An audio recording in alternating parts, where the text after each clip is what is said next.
to a nearby U.S. aircraft carrier. Armed with rocket launchers and heavy machine guns, the pirates move with terrifying coordination. In just a few minutes, they have almost taken control of the ship. But they underestimated the enemy they are facing. A moment later, the sky thunders. 10 MH-60 Seahawk helicopters carrying 300 elite U.S. Special Forces soldiers equipped with sophisticated weapons. 5 FA-18 Super Hornets, 20 MQ-25 Stingray drones, all aimed at a single target, the pirates' lair. And then America came knocking on their door with steel, fire, and fury. There would be no negotiations, no mercy, no time for regret, because when you hijack a ship flying the American flag, you're not just dealing with sailors, you're dealing with the entire force of the United States. Come with me and find out what happened to the sailors. 6:12 a.m. July 5th, 2025. A U.S. aircraft carrier supply ship, disguised as a civilian cargo ship, was quietly moving through the pirate-infested waters off Somalia to provide support. On board were 10 lightly armed U.S. sailors, guarding a ship carrying fuel and a classified explosive compound needed to power F-35s and long-range cruise missiles on aircraft carriers. This was more than just cargo. It was the lifeblood of a U.S. aircraft carrier strike group. Suddenly, the cargo ship's warning sounded. 31 speedboats, traveling at speeds of more than 50 knots, streaked across the horizon like a swarm of bees. Each boat carried 8 pirates armed with RPGs, heavy machine guns, and bayonets. More than 240 attackers, hardened by years of piracy and battlefield experience. This was no random attack. It was a coordinated military-style attack. The pirates split into several attack teams. One group used rocket-propelled grenades and ship-mounted guns to suppress the Americans, forcing them to take cover. A second group attacked the ship's blind spots, threw hooks, and climbed aboard. The sound of gunfire tore through the calm sea. The American security forces returned fire from behind steel containers. 2 pirates were shot down, but it was not enough. In less than 4 minutes, the ship was out of control. 5 Americans were killed. 3 were seriously wounded. The pirates stormed the bridge and took control. The surviving sailors and soldiers were tied with tow ropes and forced to lie on the deck at gunpoint. But one action changed everything. Before he was captured, the ship's captain, a former Navy lieutenant, activated a silent distress signal. The signal was transmitted directly to the nearest American carrier group patrolling less than 200 kilometers away. The pirates had no idea. They were celebrating. They thought they had just captured another supply ship for ransom. They had no idea they had stolen a vital line of American naval firepower. And most of all, they had no idea that hundreds of American fighters were in the air and were closing in fast. A stern-faced Rear Admiral Sloan stepped to the podium and delivered a simple message. No one seizes a U.S. naval asset and walks away. No one threatens our supply lines without consequence. America will respond faster, harder, and farther than they ever expected. This would not end with negotiations. It would end with explosions visible from space. Still watching? Good. Because now comes the part where American warfighters take back the ship, inch by inch. To the outside world, it looked like a rusted cargo vessel. Slow, silent, and unremarkable. But beneath its steel decks was one of the most strategically vital assets in the U.S. Navy's supply chain. Officially designated Logistics Vessel 72 Delta, the ship carried high-density jet fuel, missile stabilizers, thermal ignition compounds, and encrypted avionics components for the nearby carrier strike group operating in the Arabian Sea. In short, without this ship, the carrier's F-35 fighters couldn't fly, and its missile systems couldn't fire. It was a floating fuel line, a mobile arsenal, and a high-value target, one the Navy never expected would fall into enemy hands. The pirates didn't know it, but by seizing this vessel, they had just compromised a mission-critical node in the U.S. global strike network. And if those materials were sold, or worse, reverse-engineered, the consequences would ripple far beyond the Indian Ocean. Inside the Pentagon, red lights were flashing. The incident was immediately classified as a national security breach. Intelligence officers feared that if the pirates offloaded the contents, the materials could be funneled to hostile states or terror networks. But time was running out. The pirates were now less than 10 nautical miles from their coastal base. a known black market hub that had eluded international strikes for years. The U.S. response had to be immediate, overwhelming, and absolute. Not just to retrieve the ship, but to send a message to every rogue actor on Earth. If you touch America's supply lines, you get America's full response. Don't go anywhere. What you're about to see is one of the fastest and most precise hostage rescues in U.S. military history. At 6:15 a.m., just 3 minutes after the pirates overran the American supply ship, a classified emergency signal lit up the operations screen aboard USS Liberty, the lead carrier of the strike group stationed 128 miles southwest. Within 30 seconds, the red alert code, Priority 1, hostile capture of high-value naval asset, was transmitted across 3 U.S. Navy vessels and 2 airborne command centers. There was no time for diplomatic channels. Rear Admiral Peter Sloan gave the order without hesitation. Initiate Operation Thundernet, we go now. The response was swift and surgical. Aboard the USS Liberty, 10 MH-60 Seahawk helicopters were rolled out onto the flight deck, each loaded with 30 fully armed Navy SEALs and Marine Raiders, a total of 300 elite troops, hand-picked for shipboarding and hostage rescue. Simultaneously, 5 FA-18 Super Hornets were prepped with precision-guided bombs and GAU-17A miniguns, capable of delivering thousands of rounds per minute.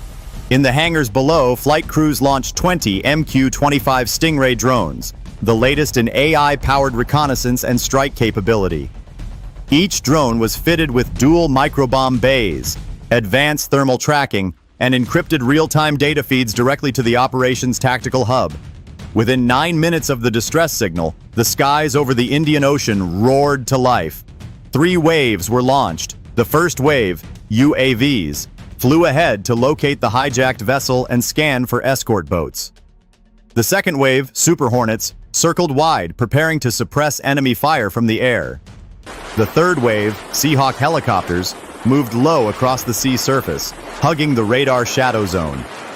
Each flight group was tracked in real time by satellite and E-2D Hawkeye early warning aircraft overhead, ensuring complete airspace dominance. Back on the carrier, Admiral Sloan monitored the digital map. The hijacked supply ship was now just 8.2 nautical miles from a known pirate compound. If the enemy reached land, the operation would turn into urban combat, far riskier for the hostages. There would be no room for delay, no room for failure. This wasn't just a rescue, it was a statement. And America was about to make it, with overwhelming force and absolute precision. Proud to be American? Hit like and subscribe to stay with us. At 7:01 a.m., as the hijacked American supply ship drifted within visual range of the Somali coastline, the sky above it suddenly changed. From the east, a formation of MQ-25 Stingray drones emerged in complete radio silence. They flew low and fast, nearly skimming the ocean's surface, before breaking into attack formation. The lead drone identified 4 pirate escort boats flanking the hijacked vessel. In seconds, each target was marked and locked. Then came the first wave of fire. Precision microbombs rained down from the drones, detonating with pinpoint accuracy. The ocean erupted into columns of water and fire as all 4 escort boats were vaporized in under 12 seconds. Simultaneously, 2 FA-18 Super Hornets thundered in from high altitude, launching strafing runs along the ship's port side. Miniguns ripped through the upper deck, chewing apart sandbag emplacements and pirate firing positions. RPGs exploded in mid-air before they could be fired. Then, like ghosts rising from the sea, 10 MH-60 Seahawks appeared from the west, hovering just above the waterline. Ropes dropped. SEALs and Marine Raiders rappelled onto the ship's deck in perfect synchronicity. The pirates never stood a chance. From bow to stern, the American operators moved like a machine. Room by room, deck by deck, they cleared the ship. 1 fire team breached the bridge. 2 pirates were eliminated before they could raise their rifles. Another team neutralized hostiles near the engine room using flashbangs and suppressed fire. The hostages, bound and bloodied, were quickly located and extracted to the central deck. Medics stabilized the wounded while SEALs set up perimeter defense. In under 8 minutes, every pirate on board was either dead or detained. Not a single American hostage was lost. But the mission wasn't over. Over radiocomms, drone footage revealed the pirates' mainland base just 7 nautical miles inland, a heavily armed compound with vehicle bays, fuel depots, and radar equipment. It had served as a black market hub for nearly a decade. Admiral Sloan didn't hesitate. "Switch targets, bring it down." Within minutes, 4 more Super Hornets swept inland. They dropped GBU-32 JDAM bombs onto key structures, leveling the main headquarters in a single pass. Secondary explosions lit up the coastline as fuel caches and munitions depots erupted into fireballs. The final strike came from above. A Reaper drone dropping a single Hellfire missile onto the command tower. The blast was visible for miles. By 7:29 a.m., the base no longer existed. More than 500 pirates were confirmed dead, with dozens more captured or buried in the rubble. The message was clear. You don't hijack an American warship, and you never ever touch a U.S. lifeline at sea. The pirate compound had stood for years, hidden along the Somali coast, protected by a maze of terrain and corruption. It was their fortress, their trading post, their untouchable sanctuary. By 7:30 a.m., it was rubble. After the supply ship was secured, the U.S. Navy turned its full might on the pirate base. Using real-time UAV surveillance, precise GPS coordinates were relayed to a secondary strike group orbiting inland. First came the FA-18 Super Hornets, flying in a tight combat box formation. At 500 feet, they released GBU-32 JDAMs, laser-guided bombs that struck with surgical precision. The command center disintegrated instantly, walls collapsed, comms towers crumbled, flames shot through the sky. Next, MQ-9 Reapers entered the area, each armed with Hellfire missiles and thermal optics. They targeted bunker entrances and concealed stockpiles. One missile shattered a hidden weapons cache, triggering a chain of violent secondary explosions that engulfed half the compound in fire. Pirates scrambled to return fire, but it was hopeless. Their anti-air defenses were primitive, outdated, and overwhelmed before they could lock onto a single aircraft. Then came the ground assault. From 2 CH-53 helicopters, Marine Raiders stormed the smoldering perimeter, executing a coordinated sweep. Using drone feeds and infrared goggles, they hunted down remaining pockets of resistance in the alleys and tunnels. No warning shots, no negotiations. Over 500 pirates were neutralized in less than 20 minutes. Dozens more, those too injured to run, were taken prisoner, zip-tied, blindfolded, and airlifted for interrogation. By 8 o'clock a.m., what was once a pirate stronghold had become a cratered graveyard, its skyline reduced to smoke columns and twisted steel. The world had just witnessed it firsthand. And for every pirate, warlord, or rogue nation watching, the warning was now carved in fire. You don't touch the United States of America at sea unless you're ready to disappear from the map. This operation was more than just a rescue. It was a strategic reminder. In a world increasingly defined by asymmetric warfare, piracy, and gray zone conflict, the U.S. Navy proved that logistics is not weakness, it's power. A supply ship, often overlooked and underprotected, turned out to be the nerve center of an entire carrier group's offensive capability. And when that link was threatened, America didn't hesitate.